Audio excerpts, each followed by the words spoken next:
आप सभी श्रोता मित्रों को हार्दिक नमस्कार। प्रस्तुत है चित्रा मुदगल जी द्वारा लिखित कहानी लाक्षागृह। सुन्नी लिफ्ट से बाहर आई। लिफ्ट के दोनों दरवाजों से सटे जूट के सस्ते किस्म के कारपेट से ढके हुए फर्श के दोनों टुकड़े दाहिनी तथा बाईं ओर लंबी राहदरी की शक्ल में विभक्त हो गए थे। राहदरी से जुड़े हुए थे हॉलनुमा कमरे। कमरों में सूखे अटे सटे दर्जनों चेहरे, उससे भी ज़्यादा मेज़ कुर्सियाँ, संग कतारबद्ध फाइलों के बोझ से बदरंग हुए कपबोर्ड। सुन्नी को अकाउंट्स डिपार्टमेंट में जाना था। हाथ के कागज़ों पर दृष्टि डालकर जैसे ही वह बाईं ओर मुड़ी, राहदरी में सिन्हा और स्वामीनाथन की बातचीत में अपना जिक्र सुनकर ठिठक गई। मोड़ पर बढ़ा हुआ पैर उसने पीछे खींच लिया। आंखों के समक्ष पेमेंट्स लिस्ट फैलाकर पढ़ने का उपक्रम करने लगी। लिफ्ट से आने जाने वालों की दृष्टि उस पर पड़ सकती थी, राहदरी से गुजरने वालों की भी। यही सोचकर यह नाटक आवश्यक लगा। चश्मे के कांच पर जम आई बरसाती नमी किसी धुंध एकाएक उसकी आंखों में उतर गई। उसे दिखाई देना बंद हो गया। सुन्नी को महसूस हुआ वह ज़्यादा देर यहाँ खड़ी नहीं रह सकती। न पसीजती बेजान टांगों को एक एक डग घसीटती अकाउंट्स डिपार्टमेंट तक पहुँच सकती है। जो कुछ उसने सुना वह उसके लिए अपने विषय में कोई नई प्रतिक्रिया नहीं थी, किंतु जिसके द्वारा व्यक्त की गई अवश्य अप्रत्याशित थी, धमनियों पर सहसा ब्लेड रेत देने जैसी। लिफ्ट के लाल तीर के संकेत द्वारा उसके 11वें माले पर होने की सूचना के बावजूद पूरी ताकत से उसने कॉल बटन पर अंगूठा दबा दिया। राहदरी में उसकी उपस्थिति से अनभिज्ञ अपनी रौ में बोलते सिन्हा की भारी आकर्षक आवाज़ और उस पर प्रतिक्रिया स्वरूप स्वामीनाथन का कटाक्षपूर्ण फूहड़ ठहाका पिघले हुए शीशे सा कानों में टपकता, पर्दों पर फफोलों सा फूलता, मांस के गहरे धंस कर रह गए बबूल के कांटे सा टीसता, समूची देह को लंगड़ाहट में बदलता लिपटा लिपटा उसकी सीट तक चला आया। दोनों हाथों के अंगूठे से उसने भौहों के नीचे छिपी हुई माथे की हड्डियों को हल्के हल्के चाँपा। थोड़ी सहज महसूस हुई तो चपरासी रामलाल को आवाज़ दी और पेमेंट्स लिस्ट उसके हाथों में थमाकर अकाउंट्स में मिस्टर शर्मा को दे आने के लिए कहा। रामपाल उसकी मेज़ से लगा क्षण भर रुका रहा। शर्मा साहब कुछ पूछेगा तो? सुन्नी ने दृष्टि नहीं उठाई। कह देना मुझसे फ़ोन पर बात कर लें। आंखें उठा रामपाल की ओर देख पाना और देखने के बाद उसकी आंखों में उभरे प्रश्नों को संतुष्ट कर पाना उसके वश में नहीं। लंच के बाद का वक्त था। सुबह से टाले जा रहे सरकारी काम का कुछ अंश निपटाने में पूरा हॉल मुस्तैदी की नाटकी हबड़ा तबड़ी ओढ़े तकरीबन व्यक्त कर रहा था। उसने टाइपराइटर पर नया रिबन चढ़ाया और अपनी 13 साल पुरानी नौकरी से त्यागपत्र टाइप करने बैठ गई। अब वह नौकरी नहीं करना चाहती। वह नौकरी नहीं, नौकरी उसे जीने लगी है। उसके अस्तित्व का पर्याय उसकी शिनाख्त बन गई है, जिसे वह कभी स्वीकार नहीं कर सकती। अक्षरों पर नर्तन करती सी शब्द उगलती उसकी उंगलियां, शब्द नहीं, उसके भीतर खौलते लावे का द्रव्य उगल रही हैं। अचानक गति में व्यवधान पड़ा। चेहरा उठाया उसने। उसकी मेज से सटे खड़े मिस्टर भार्गव उससे किसी ज़रूरी फाइल के विषय में पूछ रहे थे। मिस्टर भार्गव क्या पूछ रहे हैं वह कुछ सुन नहीं पा रही। उसे लग रहा है कि मिस्टर भार्गव अचानक गूंगे हो उठे हैं और महज होठों की हरकत से अपना अभिप्राय समझाने की कोशिश कर रहे हैं। उसके कानों में भानुबेन के शब्द साए साए उड़ रहे हैं। देवेन तो खुजित 600-700 रुपया महीना लाता घर में, सुनीता को नौकरी चाकरी नाई करने देगा। हमारा गुजराती लोग में सासरे जाकर छोकरी का नौकरी करना पसंद नहीं करते। अति व्यस्त भाव से गर्दन उठाकर उसने शून्य दृष्टि से उनकी ओर देखा। भार्गव साहब उलझन में फंस गए। कुछ ज़रूरी टाइप कर रही हैं? जी। वह टाइपराइटर से उंगलियां हटाकर मेज को अस्त व्यस्त बना रहे कागज़ों के पुलिंदे को इधर उधर सरकाने और सरियाने लगी। अस्वस्थ लग रही हैं आप। फाइल कोई ऐसी ज़रूरी नहीं। चाय पीना चाहें तो आइए, कैंटीन चलें, शायद कुछ आराम मिले। इस कार्यालय में आदमी नहीं बर्रैया रहती है जो लाख भगाने, दरवाजे खिड़कियाँ बंद करने के बावजूद सिर पर भन्नाती मंडराती रहती हैं। उसने भार्गव साहब को उनके चाय के प्रस्ताव के लिए धन्यवाद कहा और अपने काम में लगती सी टाइपराइटर पर आधे टंकित पत्र की इबारत गौर से पढ़ने लगी। अचानक उसे ख्याल आया कि वो यह क्या कर रही है। पत्र की ओर भार्गव साहब का ध्यान आकर्षित कर रही है। भार्गव साहब उसके त्यागपत्र के विषय में पता लग गया तो निश्चित ही आज कार्यालय की सनसनीखेज ताज़ा खबर साबित होगी। होती रहे। ताज़ा खबर किसी लड़की के त्यागपत्र देने पर ज़रूर बनती, अगर उसकी जगह बीना वर्मा या सुधा अखिल जैसी विभागीय सुंदरियां होती। भार्गव ने वही किया जिसका उसे अंदेशा था। लटके पत्र को गौर से पढ़ते हुए उन्होंने प्रश्न किया, किसका त्यागपत्र टाइप कर रही हैं आप? झूठ बोलने या बातों की जलेबी बनाने का कोई अर्थ नहीं। अपना। अपना? क्यों? क्योंकि मैं शादी करने जा रही हूँ, कहकर वह टाइपराइटर पर लगा अधूरा पत्र पूरा करने में जुट गई। पत्र पूरा कर उसने टाइपराइटर से अलग किया, दराज में से खाली लिफाफा निकाला, निदेशक को संबोधित कर कार्यालय का पता टाइप किया। पत्र पर्स में रखकर उठ खड़ी हुई। मेज़ जैसी थी वैसी ही छोड़ अपनी सीट पर खड़े खड़े पीछे घूमी। मिश्रा जी सुनिए। पीछे की मेज़ पर सिर झुकाए बैठे मिश्रा जी ने फैली हुई फाइलों से सिर उठाया। उनके निंदाए चेहरे पर अप्रसन्नता गहराई। लंच करने के बाद का समय जब औरों के लिए काम को हाथ लगा देने की औपचारिकता का होता है, मिश्रा जी के लिए कुछ सुस्ता लेने का। अपने हिस्से की अधिकांश फाइलें वे कार्यालय में दाखिल होते ही सूंघ सूंघ कर निपटा डालते। सुबह की ताजगी दिन चढ़े कहाँ। मैं ज़रा घर जा रही हूँ। उन्होंने शौक से वाली भंगिमा से सिर हिलाया और पुनः फाइलों में गर्दन गड़ा अंतर्ध्यान हो गए। वह बाहर आई। आकर स्टूल पर बैठते हुए रामलाल से उसने पूछा, साहब केबिन में हैं? है ना मैडम? सदैव की भांति चुस्त रामलाल तत्परता से स्टूल छोड़कर उठ खड़ा हुआ। एक पल के लिए असमंजस से घिरी वह दरवाजे का हैंडल पकड़े हुए ठिठकी, फिर दरवाज़ा ठेलकर भीतर दाखिल हो गई। प्लेटफार्म पर बम्बई घूमने और बाजार करने आए गृहस्थों और सैलानियों की सी भीड़ थी। स्कूली किशोर किशोरियां भी। लगी हुई ट्रेन के तमाम डिब्बों को पार करती हुई वह बीच के महिलाओं के लिए डिब्बे में चढ़ी और बीच वाली सीट की बड़ी खिड़की से सटकर बैठ गई। दीवार के सहारे सिर टेक लिया। दौड़ती हुई ट्रेन के विशाल डिब्बे में उसे लगा कि वह बुक्का फाड़ सिर धुनकर रोए। डिब्बे में यत्र तत्र बैठी हुई महिला यात्रियों की परवाह छोड़कर। सिक्के का एक पहलू उसे यह भी लगा कि अकेले में रोना मन के गुब्बारों को हल्का नहीं करता। जैसे अकेले बैठकर हंसना न अवसाद की गांठें खोलने में समर्थ होता है, न मनोरंजन प्रदान करने में। हींग और मिर्च मसालों की तीखी धांस ने इत्तला दी कि गाड़ी मस्जिद बंदर पर पहुंच चुकी है। उसने दरवाजे की ओर देखा।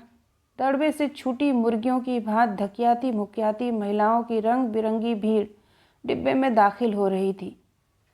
याद आया पिछले 8-10 महीनों का जादुई समय 40 साल की प्रौढ़ा को अपना औकात भुलाने को विवश कर कैसे उद्रस्त कर गया कि वह पाँव के नीचे की धरती छोड़ तैरती फुदकती अल्हड़ किशोरी सी सिन्हामय हो उठी। घर बहुत छोटा सा था।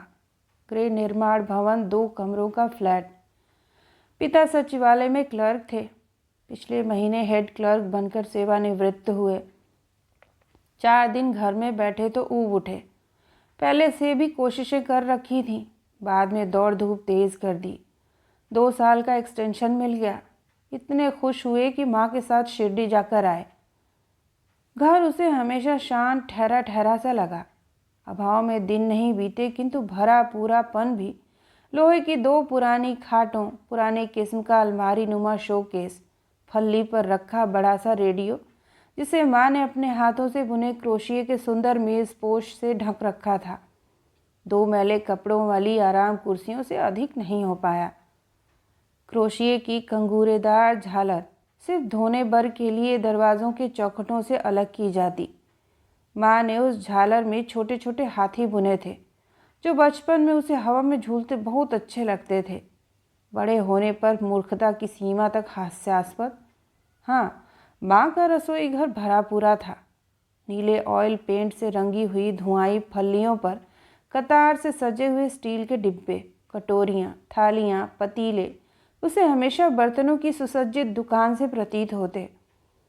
मैट्रिक पास करने के बाद जैसे ही उसे रेलवे की नौकरी मिली, उसने वर्षों पुराने घर के पुरानेपन को बदलने की मुहिम शुरू कर दी। नई तिपाई, कुछ सलीके की बांस की कुर्सियाँ, अंगीठी के धुएं से मटमैली पड़ी दीवारों पर हल्का सफ़ेद डिस्टेम्पर, हैंडलूम के छूट के पर्दे। उसकी योजना सुनकर माँ एकदम संजीदा हो उठी। तुम्हार काय करा चाहते तुम्ही? स्वतः चाया घरी जाऊन करा, अर्थात तुम्हें जो भी करना है वो अपने घर जाकर करना। तीनों लड़कियों के लिए यह उनका ब्रह्म वाक्य था। उनकी गृहस्थी में हस्तक्षेप करने की सोचते ही वे ढाल तलवार उठा अपनी सत्ता की हिफाजत के लिए लक्ष्मीबाई का रूप धर लेती। माँ की संतुष्टि तीनों को अखरती, मगर वह यही सोचकर विस्मित हो उठती कि अभावों के वार को वे अपनी आत्मसंतुष्टि की ढाल से कितनी सहजता से ध्वस्त निरस्त कर देती हैं कि उन्हें कहीं किसी चीज़ की कमी ही नहीं खलती। लेकिन कहीं कोई कमी उसे खलती। शुभा, मालिनी, यहाँ तक कि दादा अर्थात बड़े भैया सब अपनी अपनी घर गृहस्थी में अपनी सत्ता जीते हुए अपनी मनपसंद करने के लिए चले गए। एक वही बच रही, सिर्फ वही, माँ की सत्ता तले, उनके नियम धैर्य के अंकुश में, जहाँ अब भी मात्र एक कैलेंडर टांग देने पर माँ घिसे रिकॉर्ड सी वही वाक्य दोहराने लगती और वह स्वयं को दूध से निकली मक्खी की भांति फीकी पाती। दादा की शादी के बाद उसका नंबर था, लेकिन हर बार बात बिगड़ गई। माँ जगह जगह उसे ले जाकर लड़कों को दिखाती और लोग थे कि छोटी शुभा और मजली मालू का रिश्ता मांगने लगते। उसके लंबोतरे चेहरे ने, ऊंची नाक के नीचे धंसी धंसी आँखों ने, होठों से हमेशा बाहर निकले रहने वाले दांतों ने उसे कभी साखर पूड़ा अर्थात सगाई की संभावनाओं तक नहीं पहुंचने दिया। माँ शुभा और मालू को कब तक रोकती, जबकि हर जगह इस बात का दाना डालना न भूलती कि रेलवे की पक्की नौकरी में सुन्नी 550 रुपये महीने कमा रही है। भाई खला में उसे एक कमरे का रेलवे का क्वार्टर भी मिला हुआ है, जिसका कि उसे 225 रुपये भाड़ा मिल रहा है। किंतु घर और नौकरी का ज़बरदस्त प्रलोभन भी उसके लिए वर हासिल करने में असमर्थ रहा। हालांकि कईयों ने मौके बेमौके इस ढीलेपन की ओर दबा दबा संकेत भी किया कि मछली और छोटी के ब्याह से निपट जाने के उपरांत पिताजी ने उसके ब्याह के लिए अपेक्षित परिश्रम नहीं किया। घर में प्रतिस्पर्धियों के अभाव में रिश्ता पटना मुश्किल नहीं। माउशी अर्थात मौसी ने तो खुलकर कटाक्ष किया कि भूख में टेढ़ी मेढ़ी चपातियों के बीच में नर्म मुलायम गोल चपाती खींच लेना तो लोगों का स्वभाव है, मगर शेष टेढ़ी मेढ़ी के बीच कौन सा विकल्प बचता है। मालू की विदाई वाली सांझ का वह जहरीला दंश नीले चकत्ते सा फैलता उसकी समूची देह और चेतना को अपनी गिरफ्त में लेता उसे अचानक टीसों के जंगल में लावारिस छोड़ गया था। वह चिवड़ा और लड्डू की तश्तरी मालू की सास को सागरा थमाकर अन्य मेहमानों की खातिरदारी करने के लिए आगे बढ़ी ही थी कि माँ से किए गए मालू की सास के प्रश्न के उत्तर में माँ का तर्क सुनकर उसके तश्तरी बढ़ाते हाथ कांप गए। जिद्दी है, ब्याह के लिए तैयार ही नहीं होती। बिरादरी में 50 लड़के देखे हमने, मगर इसकी ना तो ना। माँ ने इस झूठ के सहारे अपनी विवशता या अकर्मण्यता छिपाई या उन तिरस्कारियों की जमात में पैतरा बदलकर स्वयं भी खड़ी हो गईं, जिन्होंने उसकी बदसूरती के बहाने उसे सामान्य स्त्री जीवन के अधिकारों से वंचित कर ठीकरे सदृश रास्ते से दूर फेंक दिया। वॉश बेसिन पर आंसू धोने आई तो एक क्षण को विवेक ने धिक्कारा कि क्या वह माँ के प्रति कठोर और दुराग्रही होकर नहीं सोच रही। लोकापवादों से बचने और उसे बचाने के लिए उसके पास और कौन सा अस्त्र शेष है। उसने सोचा, बहुत सोचा। मानसिक क्लेशों और लोकापवादों से स्वयं और माँ पिताजी को मुक्त रखने के लिए वह स्त्रीत्व की सार्थकता की निहायत दकियानूसी और पारंपरिक भाषा से अलग हो पूर्णतः नई दिशाओं का अन्वेषण करेगी। वह आत्मनिर्भर है, अपनी बचत से एक छोटा सुंदर सा घर खरीदेगी। नहीं भी खरीद पाई तो सरकारी क्वार्टर है उसके पास। फिर भी अपना निजी घर होना महत्व रखता है। भविष्यगत सुरक्षा की दृष्टि से भी उस घर के आंगन की रौनक के लिए अनाथाश्रम से बेहद बदशक्ल बच्ची को गोद लेगी और माँ बनेगी। स्त्रीत्व के इस पक्ष से वो वंचित नहीं रहेगी। बच्ची को पालेगी, पोसेगी, उसकी फुन्ने जैसी चोटियों में सेवंती की वेणी गूंथेगी, उसके लिए रंग बिरंगे परकर पोलकर अर्थात लहंगा चोली सिलवाएगी। चीनी गुड़िया से उसकी बिटिया आंगन में रुंझुन करती थिरकेगी। नाचे रे मूरा अवे चवे नाच। मन दृढ़ हो उठा। एक सुखद तन्मयता उसके चेहरे पर आप सी उतर आई। उसी रोज रात को उसने माँ और पिताजी को अपने निश्चय से अवगत कराया, बता दिया कि अपने इस निर्णय की जानकारी उसने चिट्ठी लिखकर दादा को पहले ही दे दी है। आराम कुर्सी पर अध लेटे पिता मुंह में पान भरे हुए स्त्री का दीपावली विशेषांक पढ़ रहे थे। यह उनकी 30 साल पुरानी आदत थी। खाना खा चुकने के उपरांत पत्रिका या अखबार पढ़ना। बाहर घूमना उन्हें विशेष पसंद नहीं। उनकी इसी आदत से ऊब कर माँ उन्हें घर घुसरा विशेषण से विभूषित करती रहती। तुम्हारी बात सुन ली। आराम कुर्सी में हल्की चरमराहट हुई। सीधे होते हुए उन्होंने पत्रिका अपनी लंबी जांघिया वाली खुली टांगों पर औंधाई। आंखों का चश्मा जांघिए की नाखूनी से रगड़ा और बोले, मैं तुमसे एक बेहद ज़रूरी बात करना चाह रहा। माँ ने तुम्हें इस बाबत कुछ बताया? यह उसके निर्णय की प्रतिक्रिया नहीं। सुनी ने माँ की ओर साभिप्राय देखा। पिता के कहने के बावजूद माँ का चेहरा निर्विकार दिखा। बस इतना महसूस हुआ कि उनका चेहरा कुछ जर्द है और गालों के नीचे खुदी हुई सी 2-3 झुर्रियाँ और दिनों की अपेक्षा अधिक गहरा आई हैं। उसे यह भी लगा कि इसकी वजह उसका निश्चय भी हो सकता है या कमरे की पीली रोशनी।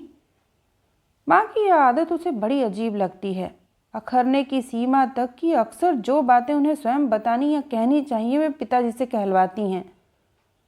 चश्मा काफ़ी देर तक रगड़ने के पश्चात पिताजी ने नाक पर चढ़ा लिया। देवेंद्र से तो तुम परिचित हो ना? कहकर वे रुके। चश्मे के भीतर से उनकी मुंह चुराती दृष्टि ने उसके चेहरे को अपनी वृद्ध नसें उभरी उंगलियों से टटोला। वह सिर झुकाए सरौते से सुपारी कतरती माँ की ओर देखने लगे। माँ उसे दिखाई नहीं पड़ रही।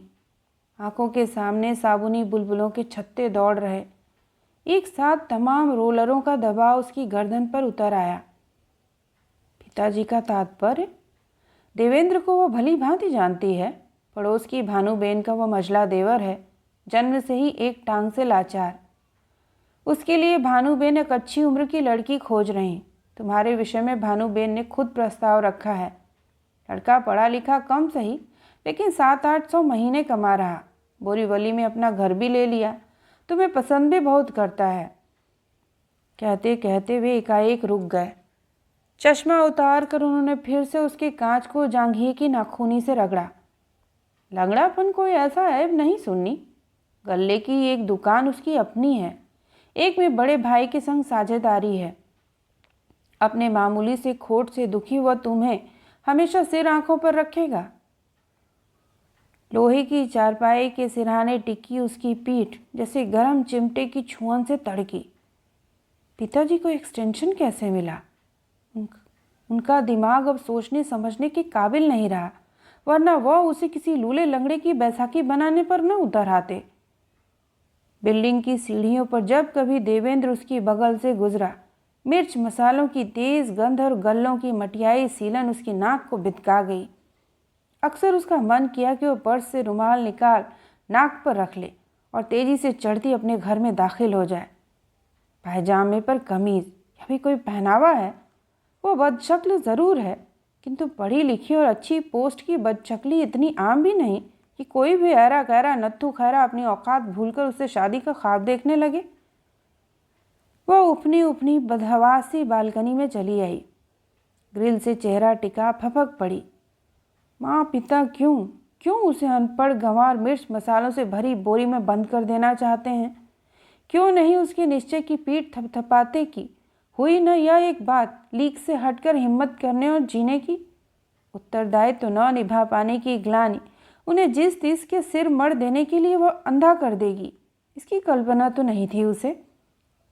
माउशी ने उसे कितनी बार जोर दिया कि अखबार में उसके ब्याह का विज्ञापन दे दो, 250-300 का खर्च आएगा, मगर हो सकता है कोई माफिक परिणाम निकल आए। मगर जाऊंगा जाऊंगा कहने वाले पिताजी उठकर कभी किसी अखबार के दफ्तर नहीं गए। उन्हीं दिनों सिन्हा उसके विभाग में आया। मिसेस पंजवानी उसे 3-4 विदेशी साड़ियाँ दिखा रही थीं। उनके भाई हांगकांग से आए थे और बेचने के ख्याल से काफ़ी विदेशी सामान अपने संग लाए थे। पंजवानी कुछ साड़ियाँ नाइटियाँ उन लोगों को दिखाने और बेचने के लिए कार्यालय लाई थी। यह एक बैंगनी रंग की सादी आकर्षक साड़ी को वह बार बार उलट पुलट रही थी और अपने मन में तोल रही थी कि अचानक एक मर्दाने भारी स्वर ने उसे संबोधित किया। मुझे सिन्हा कहते हैं सुनीता जी। साड़ी छोड़कर वह शिष्टता निभाने के लिए कुर्सी से उठ खड़ी हुई। हाथ जोड़ते ही आंखों में ताजगी घुल गई। लंबा छरहरा कद, चौड़े कंधे, गेहुआ रंग, चमकीली भेदती आंखों पर गोल्डन फ्रेम का बायफोकल चश्मा, कुल मिलाकर आकर्षक आवाज़ और अंदाज से सटा गठा व्यक्तित्व विभाग के बुस्याएपन को झाड़ता, स्फूर्ति देता। मिलकर खूब भला लगा। सहकर्मी गुप्ता जी और भार्गव साहब विभागीय सदस्यों से परिचय की औपचारिकता पूरी करवाने सिन्हा को लेकर निकले थे। श्रीमती पंजवानी की जिज्ञासा पर कि विभाग में सिन्हा की नई नियुक्ति हुई है या वे तबादले पर आए हैं, सिन्हा ने तपाक से उत्तर दिया कि वह सरकारी मेहरबानी से तबादले पर आया है और जब तक उस पर सरकारी मेहरबानी बनी रहेगी वह उनके बीच काम करने का सौभाग्य हासिल करता रहेगा, धन्य होता रहेगा। भार्गव साहब ने सिन्हा की विनम्रता पर चुटकी सी ली। साहब, बम्बई का तबादला भाग्य की लॉटरी है। जिसकी निकल आए वह टिकट खरीदना बंद कर देता है, जिसकी ना निकले वह अपने नंबर की उम्मीद में थोक में टिकट खरीद कर भाग्य आजमाता रहता है। बंधु, आ गए हो तो घाटे में नहीं रहोगे, लिख लो। तो मैं टिकट खरीदना बंद कर दूं ना भार्गव साहब? पक्का? समझिए, लग गई। और वह भी उनके ठहाकों में शरीक हो बड़ी देर तक हंसती रही। गुप्ता जी के आग्रह पर उसने अपनी मेज़ पर चाय मंगवाई, साथ में उम्दा बटाटा बड़ा भी। सिन्हा को बटाटा बड़ा खूब भाया। उसने इच्छा प्रकट की कि वो बम्बई का प्रसिद्ध उसल पाव खिलाने गिरगांव के किरानी रेस्टोरेंट में ले चलेगी, जहाँ बहुत स्वादिष्ट उसल बनता है और आज भी 1.5 रुपये में आदमी आराम से अपना पेट भर सकता है। बच्ची और देवेंद्र का फितूर दोनों ही दिमाग से खिसक गए। सिन्हा के साथ मिलना जुलना पहले विभागीय शिष्टतावश हुआ, फिर साथ साथ चाय पीने का सिलसिला शुरू हो गया। लंच भी अक्सर वह साथ खाने लगे। कार्यालय छूटते ही चारों लिफ्टों के सामने लंबी लंबी पंक्ति होती। वे बजाय पंक्ति में खड़े हों समय गंवाने के लिए आपस में बतियाते हुए सीढ़ियाँ उतर लेते। ये रोज़ की बात हो गई। घनिष्ठता कुछ और बढ़ी और वे ओपन एयर कैफेटेरिया में एस्प्रेसो पीते या गेटवे तक पैदल घूमते हुए वापस स्टेशन। कार्यालय ही नहीं, घर में भी उसके भीतर के बदलाव को माँ और पिता ने लक्ष्य किया। हालांकि उन दोनों के मध्य अभी तक ऐसा कुछ नहीं घटा जिसे वह आसक्ति का नाम देती। अलबत्ता सिन्हा की मित्रता ने उसे अपने प्रति सजग अवश्य कर दिया। वो अपने लुक का ख्याल रखने लगी, चेहरे के उन तमाम अभिशापों को जिन्हें वह 40 वर्षों से हीनता के रूप में ढोए रही, ब्यूटी पार्लर के वातानुकूलित कमरों में परिष्कृत करने लगी। अपने बढ़े हुए दांतों पर उसने तार का फ्रेम चढ़वा लिया। हालांकि दंत चिकित्सक का कहना था कि यह फ्रेम उसने अपने लिए जोखिम पर चढ़ाया है। इस उम्र में दांतों पर फ्रेम चढ़ाने से जड़ें ढीली पड़ जाने की 100% आशंका होती है। आईब्रोज, फेशियल, स्टीम बाथ के लिए वह नियमित जाने लगी। कुछ रोज़ फिगरेट की भी गई, देह की फालतू मांसलता कम करने के ख्याल से। अपने रख रखाव के प्रति अब तक बढ़ती हुई उपेक्षा उसे अपनी मूर्खता और अनाड़ीपन प्रतीत हुई। एक सबसे महत्वपूर्ण काम उसने यह किया कि घर में ड्रेसिंग टेबल खरीद लाई। सिन्हा को उसने माँ और पिताजी से भी मिलवाया। प्रतिक्रिया में माँ मौन साधे रहीं, पिता बहुत खुश हुए। अतः कार्यालय में अपने संदर्भ में चल रही कानाफूसी के प्रति वो लापरवाह बनी रही। सिन्हा के विषय में, उसके घर के विषय में वह सिन्हा की ज़बानी सब कुछ जान गई। सिन्हा 14 वर्ष का था तब उसके पिताजी नहीं रहे। माँ की घर से पिताजी के रहते ही नहीं पटी। न रहने के बाद सारी स्थितियां प्रतिकूल हो उठी। माँ उसे, नीलू और बबलू को लेकर विधवा मौसी के घर चली आई। एक छोटे से कस्बे में मौसी का 2 मंजिला मकान था। ऊपर का हिस्सा उन्होंने किराए पर उठा रखा था। नीचे 3-4 कमरों में उनकी गृहस्थी सिमटी फैली हुई थी। दालान में वे अपनी हाथ की मशीन चौकी पर रखे मोहल्ले में सिलाई स्कूल चलाती। डिग्री लेने के पश्चात उसे रेलवे में सहायक हिंदी अफसर की पोस्ट मिल गई। वह कस्बे से शहर चला आया। रेलवे क्वार्टर मिलते ही पूरे परिवार को लिवा लाया। मौसी को भी वह जिद करके अपने साथ लाया। उनकी दोनों आंखों में मोतियाबिंद पक रहा था। मौसी के पास जो कुछ था उन लोगों के पीछे स्वाहा हो गया। यहाँ वहाँ से उधार करके उसने अपनी आंखों का ऑपरेशन ही नहीं कराया, विदेशी लेंस भी लगवाया। मौसी लाल लाल आंखों से खूब रोई। नीलू को मेडिकल में दाखिला मिल जाने से तंगी का असमाप्त सिलसिला उसकी उम्र निगलने लगा। मौसी उसके लिए अक्सर दुखी हो उठती थी कि कस्बे में होता तो अब तक वे पोते पोतिनों का मुंह देख लेती। नीलू के मेडिकल को 3रा साल लगा नहीं कि उसका तबादला लखनऊ से इगतपुरी हो गया। ठीक वर्ष भर बाद पदोन्नत होकर बम्बई। नीलू के हॉस्टल का खर्च ही झेल पाना मुश्किल हो रहा था कि यहाँ आकर बबलू को गणित और मराठी में ट्यूशन की आवश्यकता अनुभव होने लगी। खर्च में कहाँ से कतर ब्योंत करें समझ नहीं पा रहा। बहरहाल जिम्मेदारियों से वह नहीं घबराता, न आन पड़ी समस्या से पीठ दिखाने की आदत है उसकी।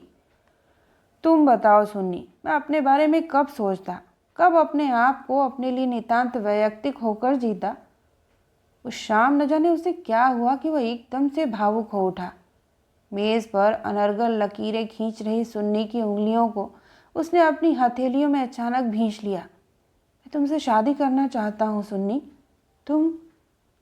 सिहरन का ज्वार उसकी तिरस्कृत देह में चैती के नशीले आरोह अवरोह की भांति संचरित होने लगा। वे कैपिटल सिनेमा के निकट ओपन एयर कैफेटेरिया में बैठे हुए थे। अचानक उसे महसूस हुआ कि जिना ने उसकी हथेली को नहीं, भीड़ में उसके समूचे अस्तित्व को संदली बाहों के घेरे दे दिए। सहमति की हजार हजार घुंघरुओं की रुंझुन उसके तन मन में झनक उठी। शब्द भीतर ही भीतर गले में घुमड़ कर रह गए। अनिश्चय नहीं था, न कोई धुंधल का। उसने हामी में हौले से सिर को जुम्बिश दी। उत्साहित पिता ने उमंग से सारे रिश्तेदारों को उसके और सिन्हा के बारे में लिख दिया। दादा ने साखर पूड़ा अर्थात सगाई की जिद की, किंतु सिन्हा ने एकदम मना कर दिया। रिवाज न मैं अपने यहाँ के करूँगा न तुम्हारे यहाँ के मानूंगा। कार्यालय के लोगों ने उन्हें नहीं छोड़ा। जिस दिन लोगों ने उनके निर्णय के विषय में जानकारी पाई, कैंटीन में ज़बरदस्ती 4-5 क्रेट सॉफ्ट ड्रिंक का ऑर्डर हो गया। सिन्हा बार बार कहता रहा, भैया अभी से हमारा दिवाला क्यों पीट रहे हो, शादी पर पी लेना।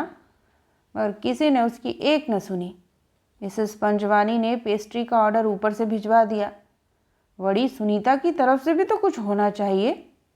फिर देसाई की ओर आंख दबाकर फुसफुसाई, डबल स्वीट 16 होने के बाद शादी कर रही है सुनीता, कंजूसी काहे की। हफ्तों में मकान खोजते रहे।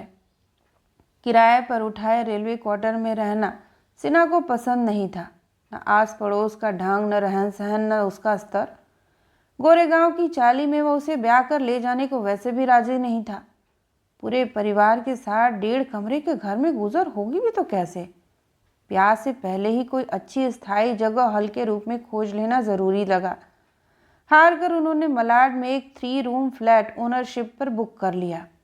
12,000 की पहली किस्त सुन्नी ने अपने बैंक बैलेंस से भर दी। सिन्हा के पास मात्र मेंबरशिप भर के लिए रुपए निकले, वे भी उसे इंतज़ाम करने पड़े। माँ सारे प्रकरण में कुछ उलझी उलझी सी बेचैन नजर आई। अभी से ओनरशिप पर मकान बुक करने की तुक, पैसा जोड़ कर रखो। पैसा टेंट में हो तो दरवाजे हाथी बनते समय नहीं लगता, आगे तुम लोगों की मर्जी। उन्होंने सिन्हा से भी आपत्ति प्रकट की। तबादले वाली नौकरी है तुम लोगों की, फिर हो सकता है प्रयत्न करने और सिफारिश करने आदि के बूते तुम्हें जल्दी ही स्टाफ क्वार्टर मिल जाए। सुनकर सिन्हा ने प्रतिवाद किया, कई बैंकों में मैंने हिंदी अधिकारी के पद के लिए आवेदन कर रखा है। रेलवे की नौकरी में आखिर रखा ही क्या है, इसीलिए स्टाफ क्वार्टर के चक्कर में मैं पढ़ना ही नहीं चाहता। जो भी करना है भविष्य की सोचकर करना है। सिन्हा मौसी और माँ को भी उसकी माँ और पिताजी से मिलाने के लिए घर लाया। एक बात उसे करकी सिन्हा के प्रति पिताजी का दामादी उत्साह जैसा कुछ उसे अपने संदर्भ में उसकी मौसी और माँ के चेहरे पर कहीं नजर नहीं आया। तभी अचानक हवाओं सी महकती हुई खून की अंधड़ के प्रलयंकारी तेज थपेड़ों में लहूलुहान हो उसके रोम रोम में क्रंदन कर उठी। कैसे वह बर्फीले शिलाखंड की ढलान पर आत्मघाती गति से दौड़ रही थी। वजह शायद या पूरी तरह से पुरुष सहवास से अस्पर्शित बावली हो उठी प्रौढ़ता थी, जो अपने ही कगार ढह ज्वार से उतराई विध्वंसकारी मोड़ मोड़ने लगी। मकान के पीछे उसने अपना बैंक बैलेंस खत्म कर दिया, प्रोविडेंट फंड से पैसा निकाल लिया, पॉलिसी के विरुद्ध कर्ज। फिर भी सिन्हा ने सोसाइटी में मेंबरशिप ली तो अपने नाम से ली। चुप रही। माँ की कुनमुनाहट के बावजूद, मकान तेरे नाम लेने में हर्ज, तू मुझे एक छोटा सा कारण दे। कल दूर स्वप्न सी दोपहर कैसे उसके लिए प्राणलेवा हादसा साबित हो उठी। पेमेंट्स लिस्ट पहुंचाने वह अकाउंट्स विभाग में जा रही थी कि अचानक सिन्हा और स्वामीनाथन की पारस्परिक बातचीत ने भरे गिलास सा उसे ज़मीन पर पटक दिया। कमाल है तेरा, शादी करने के लिए तुझे कोई और लड़की नहीं मिली। शी लुक्स लाइक पक्का ताली वाला। 13 साल हो गए रेलवे में नौकरी करते, विभाग में से कोई चाय पीने का वक्त भी ज़ाया नहीं करना चाहता उसके साथ। और एक तू, मुझे भार्गव ने बताया कि तेरी शादी के बारे में। छोड़ यार, ताली वाली ही सही, घर की हालत उससे छिपी नहीं। प्रतिवाद करते हुए सिन्हा क्षणांश झिझका। सुन्नी की कांपती टांगे देह का बोझ उठाने से इनकार करने लगी। सोच, 800 रुपये महीने कमाने वाली कहाँ मिलेगी। सौदों की कोई शक्ल सूरत नहीं होती यार। मैं जीवन और व्यावहारिकता को एक दूसरे का पूरक मानता हूँ। नहीं तो देखने में ठीक ठाक आशा घर चलाने के मामले में अधिक सही लड़की है। मौसी अभी भी चाहती हैं कि मैं आशा से ब्याह कर लूँ। आगे वह सुन भी नहीं सकती थी, खड़ी भी नहीं रह सकती थी। ऊपर आने तक उसने निर्णय ले लिया था कि वह सिन्हा से ब्याह नहीं करेगी, वह यह नौकरी भी नहीं करेगी। क्या बात है सुनीता, बड़ी परेशान नजर आ रही हो। उसके केबिन में दाखिल होते ही उसके उड़े हुए चेहरे को देखकर निदेशक मिश्रा जी ने चिंतित होकर प्रश्न किया था। उनके शब्दों की वजनी सहानुभूति ने उसे रुआंसा कर दिया। फिर जवाब में क्या कहती। न सूखे होठों में कोई हरकत पैदा हुई, न तालू से जा चिपकी जबान ही ढीली। बस साहस सजो त्याग पत्र अवश्य उसने उनकी ओर बढ़ा दिया। ऐसा एकदम से न कर डालती तो शायद त्याग पत्र तहाए हुए रुमाल सा मुट्ठी में पसीजता उसके संग लौट जाता। मिश्रा ने पत्र पर सरसरी निगाह डाली और विस्मय से भर उठे। त्याग पत्र क्यों? जवाब में वह सिर झुकाए खड़ी रही। विभाग से कोई शिकायत, किसी प्रकार की प्रताड़ना, संकोच कहो। कैसे कहे, उसका हृदय उमड़ा चला आ रहा था। बाढ़ के बढ़ते जल स्तर की भांति इंच इंच अपने में डुबोता। उसकी संजोई सारी दृढ़ता, निश्चय, आत्मविश्वास, इस्तेमाल न होने की जागरूकता ठीक ऐन मौके पर दगा दे उसे निहायत कमज़ोर साबित कर दयनीय बनाकर छोड़ गई। इस तरह वह मिश्रा जी के किसी सवाल का कोई जवाब नहीं दे पाएगी। कोई न कोई कारण तो बताना ही होगा। प्रकृतिस्थ होने की पूरी कोशिश की उसने। सर, मैं शादी करने जा रही हूँ। उनकी अनुभवी आंखों ने फौरन भांप लिया कि सुनीता के इस्तीफे के पीछे कहीं कुछ गड़बड़ है। अभी 6 महीने पहले अकाउंट की वाणी मजूमदार ने नौकरी से त्यागपत्र दिया, मगर वाणी लजाती झिझकती उनकी केबिन में आई और मिठाई के बड़े से डिब्बे के ऊपर त्यागपत्र रखकर उसने उनकी ओर बढ़ाया था। सर, शादी के बाद जिम्मेदारियां बढ़ जाएंगी, नौकरी संभव नहीं होगी। सिन्हा और उसके संबंधों की चर्चा से वे अनभिज्ञ नहीं थे, बल्कि सुनीता की शादी की बात सुनकर उन्हें हार्दिक प्रसन्नता हुई थी। उस वक्त सुनीता काफ़ी घुमड़ी घुमड़ी और सहज लग रही थी।